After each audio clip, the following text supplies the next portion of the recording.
Reka rero twongere tubashimire kandi tubahe ikaze mwe mudukurikira mu makuru n'ibiganiro tubagezeho gatanu kuri gatanu, twizere ko aho muri hirya no hino hatandukanye mumeze neza.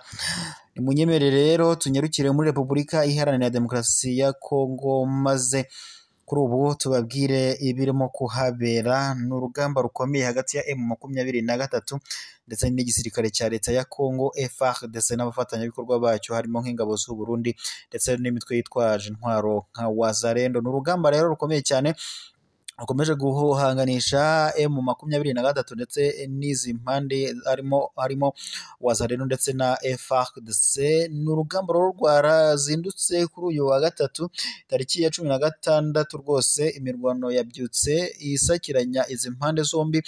Mu rugamba n'urugamba, intambara ni intambara, amasasu ari kuvuza ubuhuha. Umutwe wa M23 rwose uramutse ugeramiwe n'amagambo akakaye. Ni urugamba, ni intambara simusiga ku mutwe wa M23 irimo iragabwaho n'igisirikare cya leta ya Kongo FARDC rwose. Ni amakuru rero yazindutse birimo birabera hano muri Kongo. Umutwe wa M23 wazindutse ugabwaho ibitero n'igisirikare cya leta ya Kongo FARDC ndetse na Wazalendo n'ingabo z'u Burundi mu nkengero z'uyu mujyi wa Sake rwose.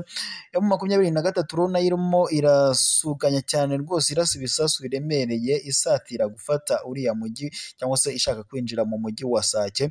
Ni urugamba rero rwazindutse kuri uyu wa 16 kuri uyu wa gatatu mu gitondo cya kare cyangwa se mu rukerera rwo kuri uyu wa gatatu. Ni urugamba rwose ruteye ubwoba. M23 ubona ko nayo yacanye maremare ihanganye n'igisirikare cya leta ya Kongo FARDC ndetse n'ingabo za Wazalendo. Wazalendo uyirebye uburyo irimo irarwana rwose iri hejuru cyane, niyo ubona ko iri imbere cyane mu rugamba, irayoboye. Gusa ishyigikiwe n'igisirikare cya leta ya Kongo FARDC ndetse n'igisirikare cy'ingabo z'u Burundi. Ni urugamba rero M23 imaze igihe kinini urebye irwanamo. Ni nyuma y'uko hari hamaze amasaha make humvikanye agahenge kari kamaze umwanya, nyuma y'uko n'ubundi izi mpande zombi zari zimaze umwanya zisakiranya mu bice bitandukanye nka za Masisi n'ahandi.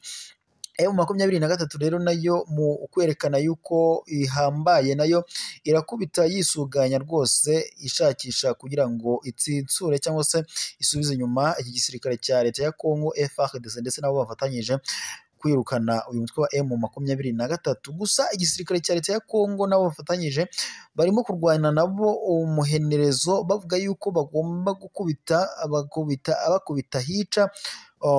Igisirikare cya leta ya Kongo nyine gikubita hica uyu mutwe wa M23 ngo kikawirukana ku butaka bwa Kongo. Ni urugamba rero ubona ko kuri ubu ngubu rwose rumeze nabi, impande zombi zirahanganye, ibintu byabuze gica. Amasasu ni amasasu, amabombe ni amabombe, imyambi ni imyambi, imiriro irimo iraka muri aka gace ka teritwari ya Masisi, hano muri Masisi nyine muri aka gace muri uyu mujyi wa Sake. M23 irimo irarwana nayo ngo ishaka kugira ngo iwinjiremo, gusa ingabo za FARDC nabo bafatanyije bakabambye bari Amavubi barimo gukubita ahababaza uyu mutwe wa M23 ku rugamba. Rero umuvugizi w'igisirikare cya M23 Lieutenant Colonel Wiringoma aravuga ko rwose bitameze neza, ariko nabo icyo bagamije cyangwa se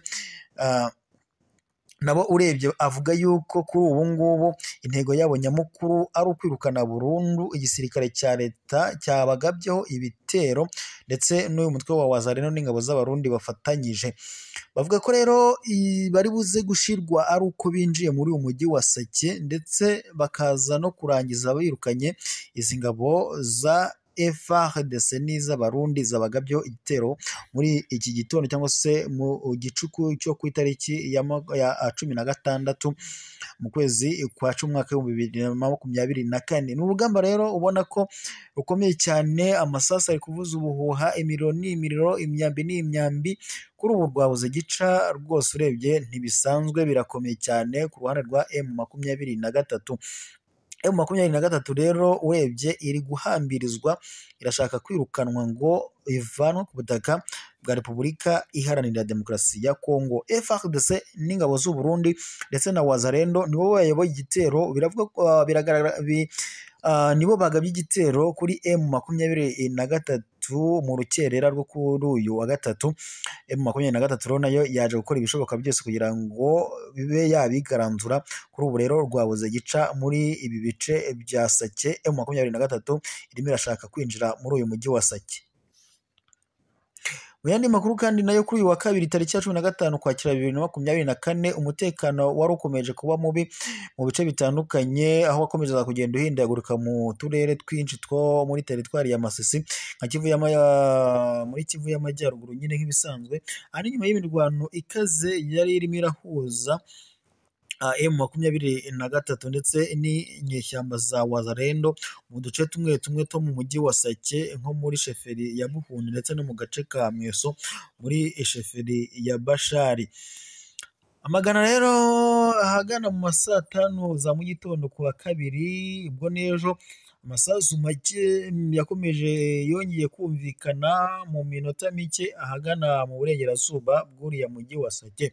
Icyakora nk'uko amakuru aturuka mu karere abivuga, ku rwego rwa rusange umutekano wari wose nyuma y'imirwano ikaze hagati y'inyeshyamba za M23 n'abarwanyi ba VDP Wazalendo ku wa mbere tariki ya 14.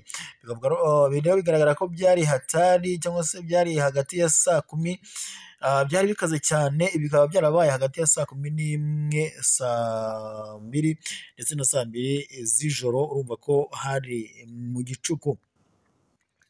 Amakuru aturuka aha rero agaruka agera kuri Radio Okapi, avuga ko abarwanyi ba Wazalendo bateye inyeshyamba za M23 ku musozi wa Vunano hafi ya Kiloche mu majyepfo ya Sake, mu musozi wa Rutoboko ku muhanda wa Mushaki werekeza iburengerazuba. Ibisasu bimwe byajugunywe na M23 byaguye mu mujyi wa Sake, ariko ngo ntibyagize icyo byangiza. Umujyi usa nkaho abaturage bawushizemo. Byongeye kandi umudugudu wa Kashuga mu gace ka Mweso nawo ngo wabyutse utuje ku wa kabiri. Ibi ni nyuma y'imirwano ikaze mu gitondo cyo ku wa mbere hagati ya M23 na VDP Wazalendo. Amakuru aturuka muri aka gace avuga ko abarwanyi baho bateye ibirindiro by'inyeshyamba za M23 ku musozi wa Ibuga no muri centre ya Kashuga basubizwa inyuma. Aho kandi abaturage b'abasivile ngo basubiye Ikashuga ngo nyuma y'imirwano habura nubwo nyine bikavuga ko ngo bahura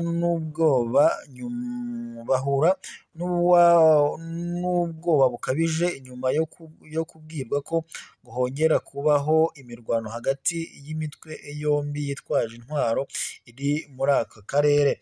Ni amakuru rero yakomeje kugenda rwose atangazwa. M23 birumvikana ko muri iyi minsi igeramiwe, yahagurukiwe cyane, birakomeye cyane. Ibi byose rero bibaye nyuma y'uko umuvugizi wa Repubulika Iharanira wa Guverinoma ya Kongo Patrick Muyaya ahaye cyangwa se atangaje ku mugaragaro abwira igisirikare cya Kongo FARDC ko ngo yiteguye gutanga icyo ari cyo cyose kugira ngo umutwe wa M23 ukurwe ku butaka bwa Repubulika Iharanira Demokarasi ya Kongo. Ni imirwano rero ikaze. M23 iri kuraswaho ibisasu bidasanzwe byakomeye. Ni urujya n'uruza rw'amasasu, ni urufaya, imiriro iri kwaka, iravuza ubuhuha, amasasu aravuza ubuhuha, abapfa barapfa rwose. M23 kuri ubu iragiramiwe.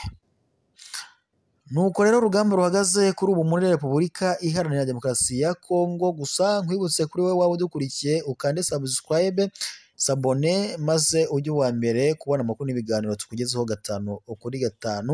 Amakuru yacu reka tuyasubikire hano turongera nakagaruka.